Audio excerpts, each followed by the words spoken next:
தரணி வாழ் தமிழர்களின் இதய ஒலி தமிழன் 24.com. தமிழர் பகுதியில் சடலத்துடன் மீட்கப்பட்ட இளம்தாய், மற்றொரு பெண் அரங்கேற்றிய சினிமாவை மிஞ்சும் கொடூரம் அம்பலம்.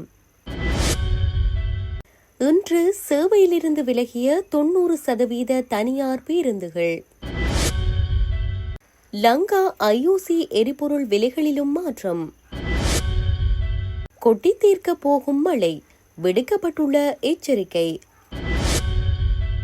ஹார்மோஸ் நேரடியை 48 மணி நேரத்திற்குள் விடுவியுங்கள், ஈரானுக்கு ட்ரம்ப் எச்சரிக்கை. ட்ரம்பின் அறிவிப்பிற்கு பதிலடி, அமெரிக்காவிற்கு ஈரான் கடும் எச்சரிக்கை. சுவிஸ் ஆஃப்ரிங்கன் நகரத்தில் குறைந்த விலையில் சிறந்த தரத்தில் உங்கள் வீட்டு தேவைகளுக்கான யாவும் ஒரே இடத்தில். Little Asia.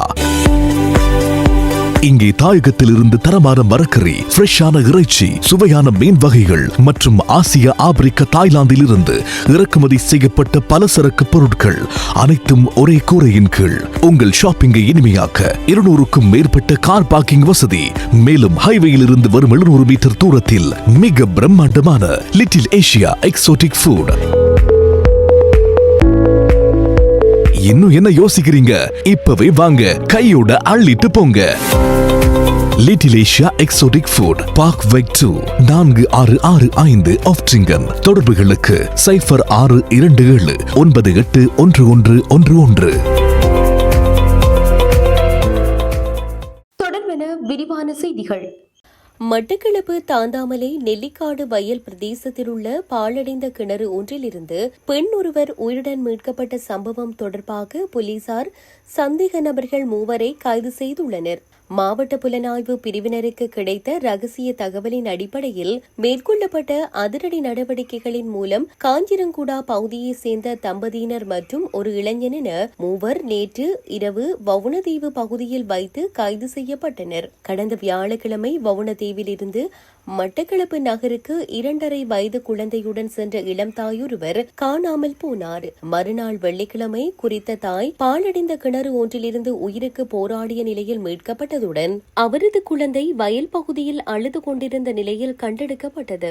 அதே கிணற்றில் இருந்து அழுகிய நிலையில் மற்றொரு பெண்ணின் சடலமும் மீட்கப்பட்டது. விசேட குற்ற விசாரணை பிரிவு மற்றும் மாவட்ட புலனாய்வு பிரிவினர் CCTV காட்சிகளை பரிசோதித்த போது குறித்த தாயை ஏற்றி சென்ற முச்சக்கர வண்டி மற்றும் அவருடன் இருந்த பெண் குறித்து தகவல்கள் கிடைத்தன. பந்தாருமூலை ஆலியடி வீதியில் உள்ள வீடொன்றை சுற்றி வளைத்த போலீசார் அங்கு மறைந்திருந்த 26 வயதுடைய பெண்ணை கைது செய்தனர். அவரிடம் நடத்திய விசாரணையின் போது 34 வயதுடைய அவரது கணவர் மற்றும் அவரது 22 வயதுடைய தம்பி ஆகியோர் வவுணதீவில் வைத்து கைது செய்யப்பட்டனர். கடத்தலுக்கு பயன்படுத்தப்பட்ட முச்சக்கர வண்டியும் மீட்கப்பட்டது. கைது செய்யப்பட்ட கணவன் மனைவி சம்பவ தினமான வியாழக்கிழமை பந்தாருமூலையில் உள்ள அவர்களது வீட்டிலிருந்து கொக்கட்டி சோலை பகுதிக்கு சென்று பின்னர் ஆய்த்தியமலை பகுதிக்கு சென்று திரும்பிக் கொண்டிருந்த போது வவுணதீவு பிரதேச செயலக அலுவலகத்திற்கு முன்னால் குழந்தையுடன் பேருந்துக்காக காத்திருந்த இளம் தாயை கண்டு முச்சக்கர வண்டியை நிறுத்தி எங்கே போவதாக கேட்டுள்ளனர். அவர் மட்டக்களப்பு நகருக்கு போக போவதாக தெரிவித்துள்ளார்.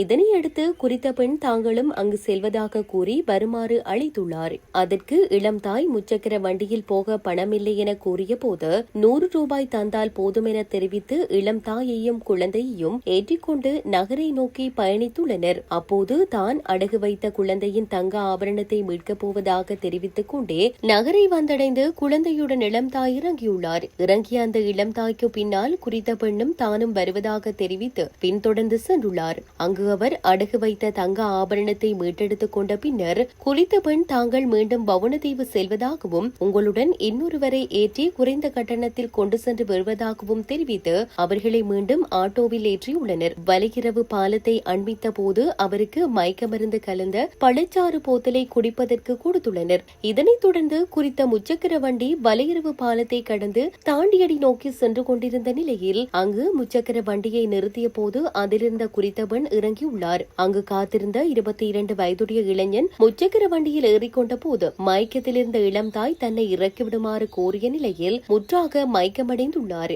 இதையடுத்து அவரது கழுத்தில் இருந்த 5 பவுன் தாலிக்கொடி மற்றும் 1 பவுன் தங்க சங்கிலியை கழற்றி கொள்ளையடித்துக் கொண்டு குழந்தையை கொத்தியபுலை வயல் பகுதியில் வீசி எறிந்துவிட்டு மயக்கமடைந்த இளம் தாயை தாந்தாமலை பகுதியில் உள்ள நெல்லிக்காடு வயல் பகுதிக்கு சென்று அங்கிருந்து பாழடைந்த கிணற்றில் தூக்கி வீசிவிட்டு அங்கிருந்து தப்பி வீட்டிற்கு சென்றுள்ளனர். கொள்ளையடிக்கப்பட்ட தங்க ஆபரணங்களை அடகு வைத்து பணம் பெற்றுள்ளதாக தெரிவிக்கப்படுகிறது. கைது செய்யப்பட்டவர்களிடம் மாவட்ட குற்ற விசாரணை பிரிவு போலீசார் தொடர்ந்து விசாரணைகளை மேற்கொண்டு வருவதாக அந்த போலீஸ் உயரதிகாரி தெரிவித்தார்.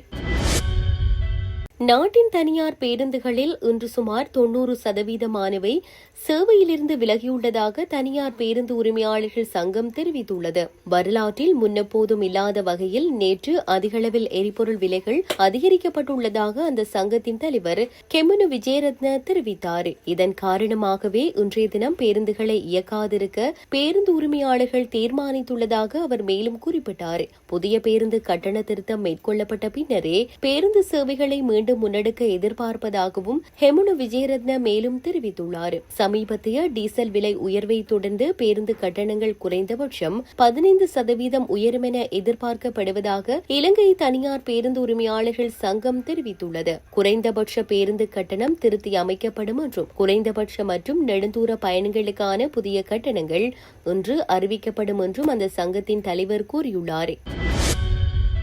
இலங்கை பெட்ரோலிய கூட்டுத்தாபனத்தின் அண்மைய விலை திருத்தத்திற்கு இணையாக லங்கா ஐஓசி நிறுவனமும் தனது எரிபொருள் விலைகளை மாற்றியமைக்க தீர்மானித்துள்ளது. இதன்படி சந்தையில் அதிகம் பயன்படுத்தப்படும் 2 எரிபொருட்களின் விலைகள் உடனடியாக அமலுக்கு வரும் வகையில் மாற்றப்பட்டுள்ளன. ஒக்டேன் 92 மற்றும் ஓட்டோ டீசல் விலையும் இலங்கை பெட்ரோலிய கூட்டுத்தாபனத்தின் விலைக்கு நிகராக மாற்றியமைக்கப்பட உள்ளது. ஒக்டேன் 95 பெட்ரோல் மற்றும் சூப்பர் டீசல் ஆகியவற்றின் விலைகளில் மாற்றம் செய்வது குறித்து இதுவரை இறுதி தீர்மானம் எடுக்கப்படவில்லை என லங்கா ஐஓசி நிறுவனம் தெரிவித்துள்ளது. நாட்டின் சில மாகாணங்களில் இன்று பிற்பகல் வேளையில் மழை அல்லது இடியுடன் கூடிய மழை பெய்யக்கூடும் என வளிமண்டலவியல் திணைக்களம் எதிர்வு கூறியுள்ளது. வளிமண்டலவியல் திணைக்களம் விடுத்துள்ள அறிக்கையில் இந்த விடயம் தெரிவிக்கப்பட்டுள்ளது. இதன்படி மேல் சப்ரகமுக மற்றும் தென் மாகாணங்களிலும் நுவரெலியா மாவட்டத்திலும் இன்று பிற்பகல் 1 மணிக்கு பின்னர் மழை அல்லது இடியுடன் கூடிய மழை பெய்யக்கூடும். அத்துடன் நாட்டின் ஏனைய பகுதிகளில் பிரதானமாக வறண்ட வானிலை நிலவும் என எதிர்பார்க்கப்படுகிறது. மத்திய சப்ரகமுக மற்றும் உவா மாகாணங்களிலும் காலி மாத்தறை களுத்துறை மற்றும் குருநாகல் ஆகிய மாவட்டங்களிலும் அதிகாலை வேளையில் சில இடங்களில் பனிமூட்டமான நிலை காணப்படலாம். இடியுடன் கூடிய மழை பெய்யும் சந்தர்ப்பங்களில் தற்காலிகமாக பலத்த காற்று வீசக்கூடும் என்பதுடன் மின்னல் தாக்கங்களும் ஏற்பட வாய்ப்புள்ளது. இதற்கமைய மின்னல் மற்றும் காற்றினால் ஏற்படக்கூடிய பாதிப்புகளை குறைத்துக் கொள்ள தேவையான முன்னெச்சரிக்கை நடவடிக்கைகளை மேற்கொள்ளுமாறு வளிமண்டலவியல் திணைக்களம் அறிவுறுத்தியுள்ளமை குறிப்பிடத்தக்கது. மத்திய கிழக்கில் தொடரும் ஈரான் இஸ்ரேல் அமெரிக்க போர் தீவிரமடைந்து வரும் நிலையில் அமெரிக்க ஜனாதிபதி டொனால்டு டிரம்ப் ஈரானுக்கு 48 மணி நேர அவகாசம் கொடுத்து கடுமையான அச்சுறுத்தலை விடுத்துள்ளார். டிரம்ப் தனது சமூக ஊடக தளமான ட்ரூத் சோசியலில் வெளியிட்ட பதிவில் கூறியதாவது: ஈரான் ஹார்முஸ் நீரிணையை முழுமையாகவும் இந்த அச்சுறுத்தலும் ஒன்றையும் திறக்காவிட்டால் இன்னும் 48 மணி நேரத்திற்குள் அமெரிக்கா ஈரானின் பல்வேறு மின் நிலையங்களை தாக்கி அளிக்கும் மிகப்பெரிய மின் நிலையத்திலிருந்து தொடங்கி என குறிப்பிட்டுள்ளார். இந்த அச்சுறுத்தல் ஈரான் ஹார்மோஸ் நீரிணையை மூடி வைத்திருப்பதால் உலகளவில் எண்ணெய் விலை உயர்ந்து ஏற்றுமதி கப்பல்கள் தடைப்படுவதால் ஏற்பட்டுள்ளது. ஹார்மோஸ் நீரிணை உலகின் மிக முக்கிய எண்ணெய் போக்குவரத்து பாதையாகும். உலகின் சுமார் 20 தொடக்கம் 22% எண்ணெய் இதன் வழியாக செல்கிறது. சமீபத்திய சூழல் ஈரான் எதிரி கப்பல் மீது தாக்குதல் நடத்தி நீரிணையை மூடியுள்ளது. பல கப்பல்கள் பாதிக்கப்பட்டுள்ளன. அமெரிக்கா மற்றும் இஸ்ரேல் இணைந்து ஈரானின் ராணுவ இலக்குகளை தொடர்ந்து தாக்கி வருகின்றன. டிரம்ப் முன்னதாக நீரிணையை திறக்க பிற நாடுகள் பொறுப்பேற்க வேண்டும் என்று கூறியிருந்தமை குறிப்பிடத்தக்கது. ஈரானின் மின் உற்பத்தி நிலையங்கள் மீது தாக்குதல் நடத்தப்பட்டால் அதற்கு பதிலாக வளைகுடா பிராந்தியத்தில் உள்ள அமெரிக்காவுடன் தொடர்புடைய அனைத்து எரிசக்தி உட்கட்டமைப்புகளையும் ஈரான் இலக்கு வைக்கும் என அந்நாட்டு அரசு வலியுறுத்தியுள்ளது. ஈரானின் அரசு ஊடகங்களை மேற்கோள் காட்டி பிபிசி செய்தி வெளியிட்டுள்ள செய்தியில் இந்த விடயம் குறிப்பிடப்பட்டுள்ளது. ஹார்மோஸ் நீரிணையை 48 மணி நேரத்திற்குள் திறக்காவிட்டால் ஈரானின் அனைத்து மின் உற்பத்தி நிலையங்களும் அளிக்கப்படும் என அமெரிக்க ஜனாதிபதி டொனால்டு டிரம்ப் எச்சரிக்கை விடுத்திருந்தார். இந்த நிலையில் அமெரிக்க ஜனாதிபதியின் எச்சரிக்கைக்கு பதிலடி கொடுக்கும் விதமாக ஈரானின் இந்த அறிவிப்பு மத்திய கிழக்கு பிராந்தியத்தில் போர் பதற்றத்தை மேலும் அதிகரித்துள்ளது. இதேவேளை ஈரானின் உட்கட்டமைப்பு தகர்க்கப்பட்டால் அது எந்தவிதமான நிதானத்தையும் காட்டாது என்று ஈரானிய வெளியுறவு அமைச்சர் அப்பாஸ் அராக்சி எச்சரித்திருந்தார். மார்ச் மாத தொடக்கத்தில் இருந்து ஹார்மோஸ் ஜலசந்தி செயலிழந்துள்ளதால் எண்ணெய் விலைகள் உயர்ந்துள்ளன. ஈரான் மீதான அமெரிக்க ஆஸ்திரேலிய தாக்குதல்கள் பிப்ரவரி 28 அன்று தொடங்கிய நிலையில் அப்போதைய உச்ச தலைவர் அலி ஹமேனி உட்பட குறைந்தது 1300 பேர் கொல்லப்பட்டதாக தகவல்கள் தெரிவிக்கின்றமை குறிப்பிடத்தக்கது.